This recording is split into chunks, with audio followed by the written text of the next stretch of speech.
Okay, so we got the die roll now. That's going to be a 10 from the Marincess Paleo player. Seems promising. We didn't see what the Dino player got, but I would probably assume that he won that die roll. Yeah, and of course he's going first. Okay, and a little bit of a glare there, but I would assume that is probably, yeah, I was going to say that's probably the... Ooh, is it because it's prismatic? Oh my goodness. No, it's not prismatic, no. So you want to go ahead and explain what this deck... Yeah, so this is the bread and butter, I guess, combo. It's extremely linear for any sort of combo play. I wouldn't describe it as that. But the main Marincess play is that you normal summon Marincess Seahorse, then you link summon Blue Slug, who allows you to add a Marincess card from your graveyard back to your hand. You can then special summon the Seahorse that you added to the link point using her own effect. You then link summon a Coral Anemone, and use her effect to special summon the Marincess in your graveyard back to its link point, at which point you can link summon Marbled Rock and return the Seahorse to your hand again. A completely free Link 3 monster. And with setting 2 cards, he's going to pass play over to Kevin, and we're going to see Kevin setting a couple cards too. What spells is Dino on? I was going to say, I feel like if this was going to be a combo deck, he'd be wanting to play not many traps. Ooh. Oh, is that a Dino Wrestler? It is. It is one of the lesser Dino Wrestlers. Dino Wrestler, for an archetype that has about 15 cards to its name, has, I think, 2 good ones. And so it looks like Kevin's going to go ahead and take a look here at the Marbled Rock just to know everything he's getting himself into with the effect here. Marbled Rock has a couple of interesting effects. Of course, the important one is that it can add the card from your graveyard back to your hand, but additionally, it can prevent you from taking battle damage, which is going to be important against an OTK deck like Dino. Yeah, for sure. And we see the Crusadia coming down now. That is the Leonis, I believe? Yes, the Beast, the one that's been cut from Crusadia Guard Dragon. Because apparently it's just not good enough. So happy to see it. Into a Naturia Beast. Okay. This is interesting. And there comes Morella being used in response here. So, yeah, that's a bit... It's interesting that he's opting to go for Nat Beast here because obviously if you know you're going up against Paleo Marincess, the spell count is little to non-existent. Now, it's possible he doesn't exactly know what his opponent is on. Marincess is a very low investment strategy. So if you were expecting, I don't know, say Marincess Sky Striker or some deck like that, the first card that's bluffed Paleo is the one that we've just seen activated. Yeah, like I was full on expecting Ib here, but and there's a Compulse being used on the Naturia Beast. Yikes. Compulse is just, I've been so impressed with Compulse lately. Compulse has been an incredibly powerful card this format. Yeah. It deals with so many of these monsters that have built-in removal protection. So now he used that Morella in response, which means that he gets the Morella to his field. He's going to go ahead and set a card. And that actually just ended his turn. So now we get to see the combo go on where you already have Marbled Rock on the field when you're using your Seahorse. This is as big as it gets. The Blue Slug can return the Marincess.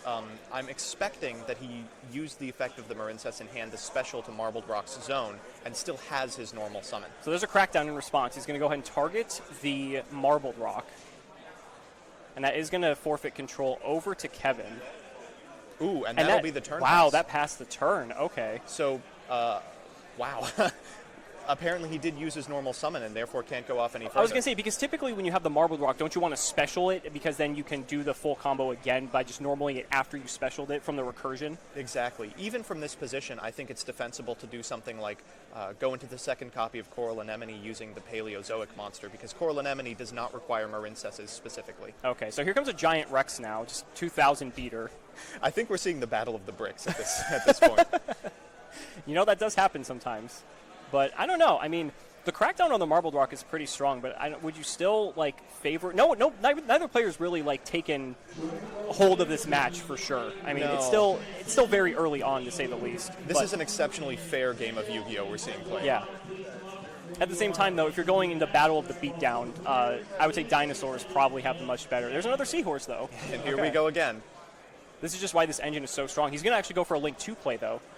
I assume this is an Anemone? Yep. That's an Anemone. So Anemone adds back the Seahorse, which then he can special summon. It specials it to the link point. Correct. Notably, Seahorse can only be specialed once per turn, which means once we inevitably get the link 4, there will have to be extenders integrated into the strategy. For now, it's completely self-contained. So there goes the Blue Slug, going to link off into a link 3, probably a second Marbled Rock here. Mm-hmm. That's going to go ahead and recur his Blue Slug, it looked like, and now he's going to use the other effect to put back the Anemone. The frustrating part of this deck is that you don't even have to be playing 6 copies. Crackdown. Wow. And okay. That's going to be – that's big. You can see the pain on his face. Yeah. Very awful. Oh, there's a judgment, though. Okay. I don't know if it's worth it, but, I mean, you have to have well, something. If you don't judgment that, I mean, I think it's just almost over, isn't it?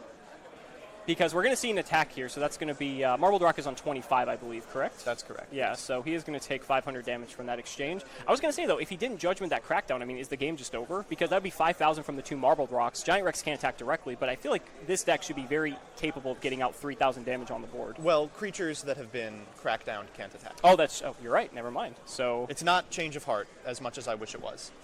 I believe he's taken 800 from the Paleozoic attack, correct? Oh, from the when Morello was attacked previously. So now plays back to Kevin. He's going to set a monster card. What would you set in Dinosaur? I don't even know. A second copy of the Dino Wrestler, I suppose? But there's really no, I mean, and again, here we go with Seahorse, just showing just how consistent this engine is, just being able to recur the resources infinitely. But I don't know. Is his hand just that bad?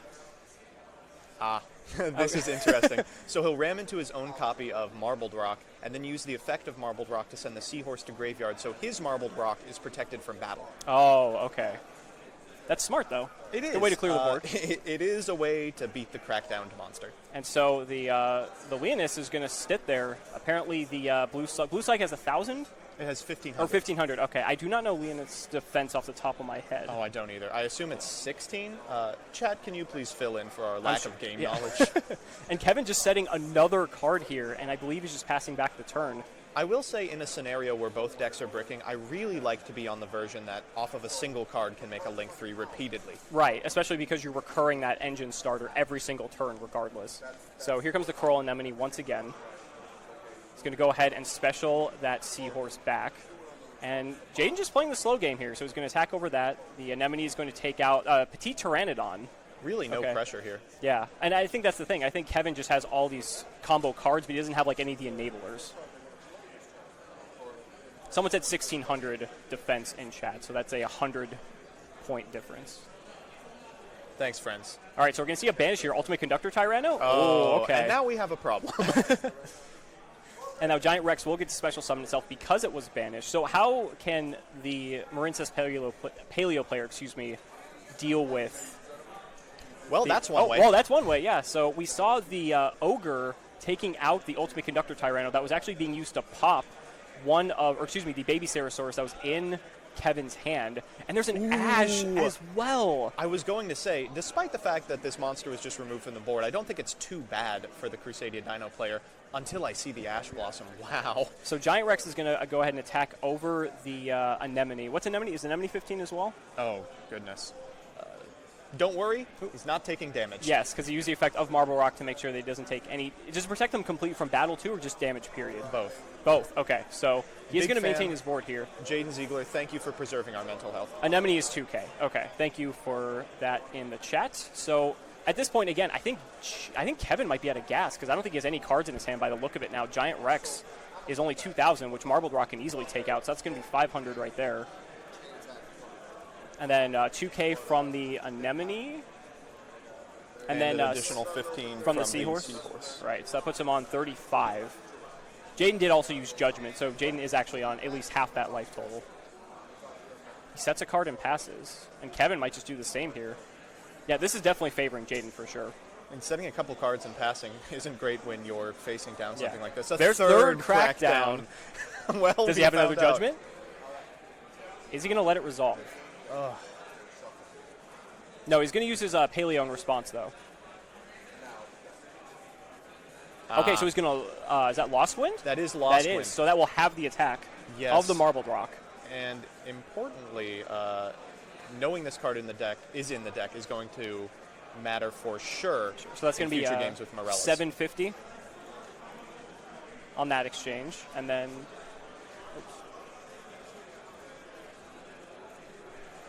Oh, and it looks like they're just scooping it up anyway. Right. So game one is going to go to Jaden. No surprise there. Again, anytime you're getting a much slower game, that is going to favor Paleo, so I'm not really too surprised. So game number two now kicking things off. Kevin is, I would assume, going first. I would most likely always want to go first against Paleo if I was going up against. We're going to see a Oviraptor kick things off. No Ash Blossom. A much better start than last game. So Oviraptor is phenomenal. I think there's a lot of cards in here, like the Dino Wrestler, that are meant to facilitate a turn 1 Naturia Beast. That's not very strong in this matchup. So we'll see just how this deck can adapt. Right, so he's going to send Giant Rex, which typically that's something you don't see that too often. A pitch of Miscellaneousaurus, so that could possibly get him his level 1 tuner. So theoretically, we'll see a Miscellaneousaurus activation here, banishing the Giant Rex in order to get something like a Baby Ceratosaurus or a Petite Pteranodon. Yes, because banishing both Miscellaneousaurus and the Giant Rex will get a level 2, so there's the Ceratosaurus. That will trigger Giant Rex to special summon itself out to the field. And we're in a weird scenario where you very much want to use Oviraptor's second effect, but lack a dinosaur in the graveyard. It's a bit unfortunate for Kevin, though, because like if he were playing a more traditional deck that is just playing good stuff Link, essentially, you know, we could... Whoa. Dugaris. New card. Okay. Now I'm really curious where this is going to go. So which mode do you think he activated? I imagine he's doing the draw effect. Okay, and that skips his draw phase, I believe. Who needs a draw phase? Okay, so he's going to pitch another copy of Oviraptor, set one... Oh, is that going to be it? Oh, no, he's going to... Ultimate Conductor it's Tyrant. Ultimate Conductor. He has to have Ultimate Conductor. Yeah, okay. So it's not ideal. It's but not. At the very least, as soon as a Marincess is normal summoned, he can activate the effect of... Oh, and a Foolish Burial. Is he not done? Activate the effect of UTC and search himself another Oviraptor. Sure. Yeah, now what I was alluding to earlier was the fact that if he was playing a more traditional good stuff Link deck where Oviraptor's the main starter, he'd be able to just assemble a crazy board and probably just take this game pretty significantly. But he's going to pass on this board. So this is like I said, this is a deck that we did not expect at all. You know, this is round 1, so it's still early. So of course at the end phase, this copy of Baby Ceratosaurus is destroyed, and he'll be able to activate the effect of whatever monster he gets. Is he going to get another... No, you wouldn't get another Oviraptor. It is OPT. Yeah, he's going to get another Baby Ceratosaurus, so that when he procs the effect of UTC, it will activate the effect of Baby Ceratosaurus, get an Oviraptor, which will be fresh to activate, and prevent his opponent from Link summoning. Right. Which it looks like he'll do almost immediately. Yeah, so I was going to say, at this point, because we are playing against a Link deck here, Ultimate Conductor Tyranno's use is limited, but summon limit. Now that's frustrating. That's... Oh, that was a Pankratops. Okay, so that makes more sense. And a Call by the Grave! That's the best case scenario for him. You want to see a Pankratops, something you can bait out the activation with, and then a Called by the Grave.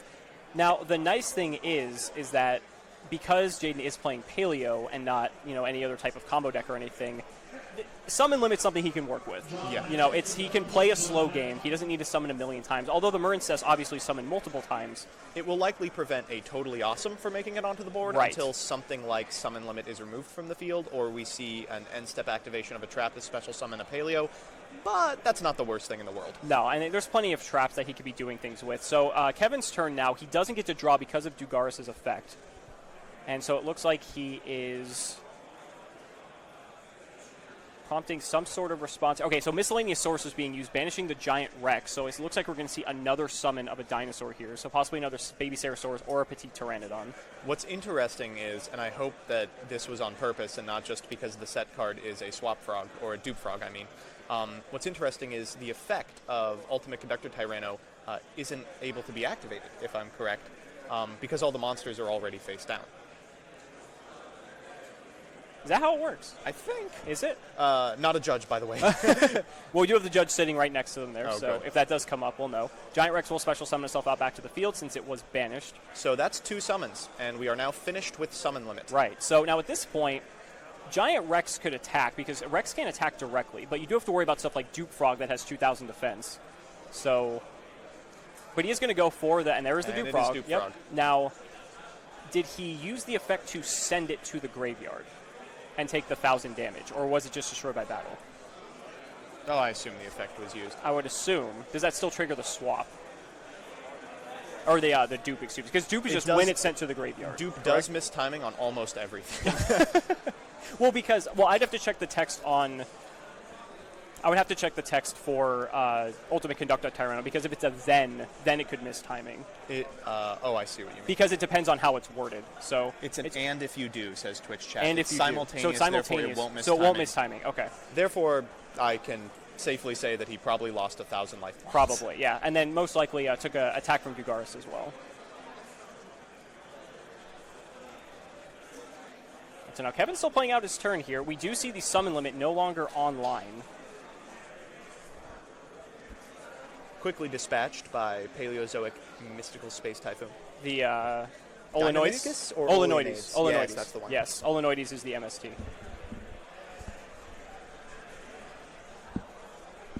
And so now Jaden's turn here. We're going to see a normal summon of Swap Frog.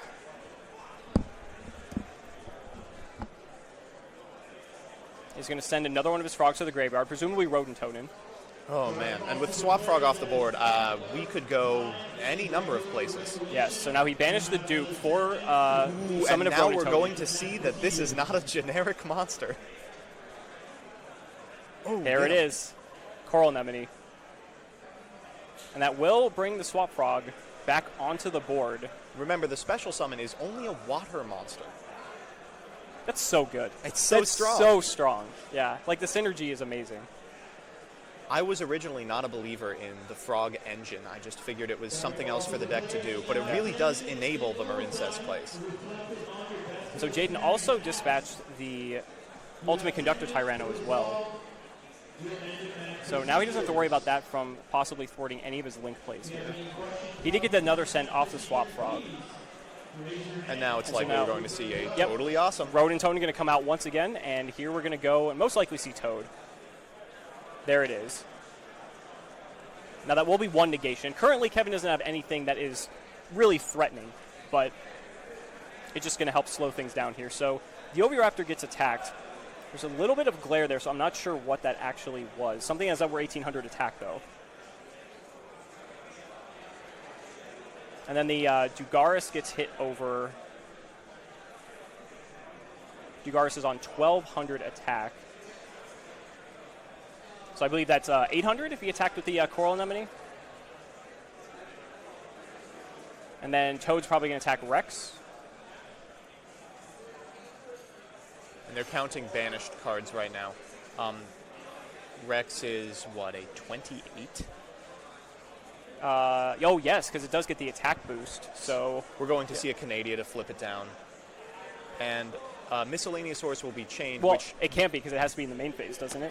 you're right. Yeah. So I think that's what was just discussed. Yeah, so I think Kevin was trying to do that there. Here comes Olenoides, though, on the Canadia. So Canadia is going to flip the Miscellaneousaurus over, and then that's going to special summon Olenoides. And now we're going to go into battle. Toad's going to attack over the Rex. Checking real quickly to see if it can be destroyed by battle without proccing the effect, and of course it can. Yes, it has to be destroyed by an effect. And I think it's going to be very hard to come back from this. This is the first draw phase he's had, correct? I believe so. No, he's had one other draw phase since then, I believe. But now Totally Awesome. Oh, no, you're right, because it's still the same battle phase. So, yeah, Totally Awesome's going to trigger now, so we're going to get the Dupe Frog. A formidable board. I mean, for those of you who are doubting Marincess, this was all off of Swap Frog? Yeah. It was, yeah, essentially. And being able to reuse Swap Frog because its send effect also isn't once per turn as well.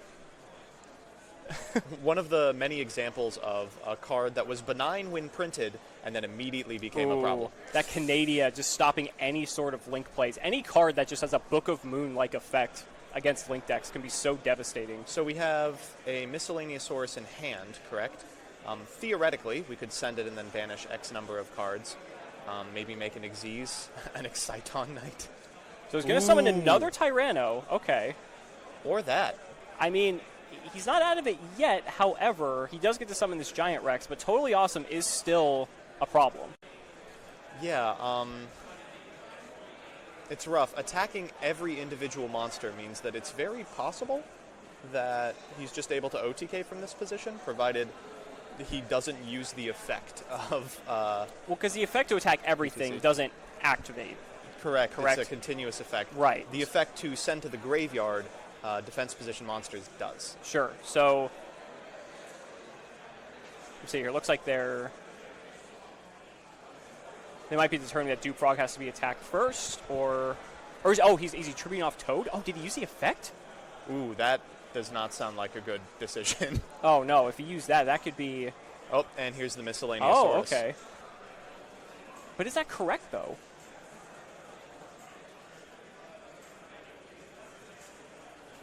I don't feel like that's the correct line of play. Because Miscellaneousaurus bestows the protection, but wouldn't it still negate?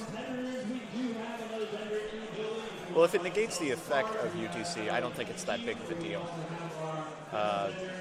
Things not being flipped down isn't hard. And what is this card? It's Pankratops. It's Pankratops, okay. Oh, well, that explains the entire line. Yeah, Thank you. okay. Yeah, so it doesn't negate, but, I mean, that's Pankratops, so now that explains everything. Ultimate Conductor Tyranno is down, and there's very little Kevin can do at this point. It looks like he's just sifting through the graveyard. He's going to miss Miscellaneousaurus. If we have 4 and can make an Overraptor, ooh. Now okay. we might be in this. Toad is off. There's nothing particularly threatening on Jaden's side of the board. Looks like the judge is just confirming something with... Oh, the monster destroyed. Yes, because the effect wasn't negated. It's interesting that he didn't just Miscellaneousaurus before all that, like at the start of his turn. Because that would have, well, I mean, I guess it would have just prompted Pankratops regardless. Yeah, so. exactly. This at the very least gets the Toad out of his hair. Pankratops is just such an incredible card. Oh, it's great. One of the very few cards that I legitimately enjoy being printed. I mean, and it was only printed at Common initially. One of the most impactful cards of the last year, at least. It looks like Kevin took back the attempting to banish from Miscellaneousaurus, because I'm not sure, maybe he didn't have a target, or maybe he didn't have... He's gone through a lot of dinosaurs. Yeah, we did see several Overraptors this game. I mean, if he doesn't have any left, then that is actually the end. Okay, so Giant Rex is going to go ahead and attack into the Toad. Which does less than nothing. Right, essentially. And now we've got a field. We have 2 Paleos, so he can just easily link off into those. There's another Swap Frog. We could even see the 3-material Paleozoic Xyz here. Oh, Anomalocaris? I believe that's the name of it. I always call it Anomaly Carrots. Anomaly That sounds a little more correct. Anomalocaris can just... It's just detached to pop a card, I believe. Yes. Yes, so... It's a Dryden. Yeah. It's a quick effect as well? Yes. Ooh, okay. We actually are seeing it. Here it is. The 1 in 100 games that this card actually hits the field. It's one of those cards that really doesn't matter, but when it does matter, it wins you the game. Yeah, and this is one of those instances. So we're going to see now, I do not know Anomalocaris' attack. You say Coral Anemone... 2,400. Is it 2,400? Confirm that real quick. And he's going to set a card and pass. I also remember, too, that because, remember, it is a Paleozoic, it's unaffected by monster effects. So against Dinosaur, that could be pretty significant here. 2,400. 2,400, look He's at you. He's a big boy. It only took 3 1,200s to make him.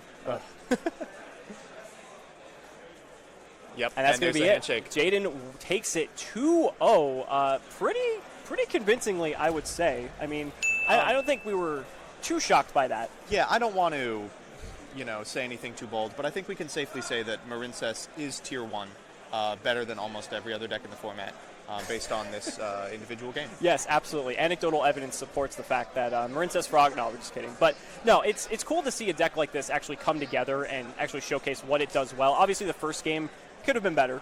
I mean, the second game, I think, really... I mean, even in the first game, you got to see just how much just recurring back the Seahorse to infinity was able to just easily keep him in the game, because that's what Paleo does best. If he can grind out its opponent like any good control deck can, that's what matters. And then the second game, having the Pankratops to just be able to take out the key threats like the Ultimate Conductor Tyranno, just anything. I mean, clearly the synergies are there. Yeah. It's definitely a deck to keep an eye on, and as individual deck builders and combo theorists innovate about the best way to make boards and the most effective linear combos for the deck to deploy, I think we'll see it actually show up in terms of playability. Yeah, I'm excited. For sure. So that's going to do it for round 1, guys. We are going to go ahead and take a short break, and we'll be back with round 2 as soon as it is ready to go. So don't go anywhere. We will be back soon.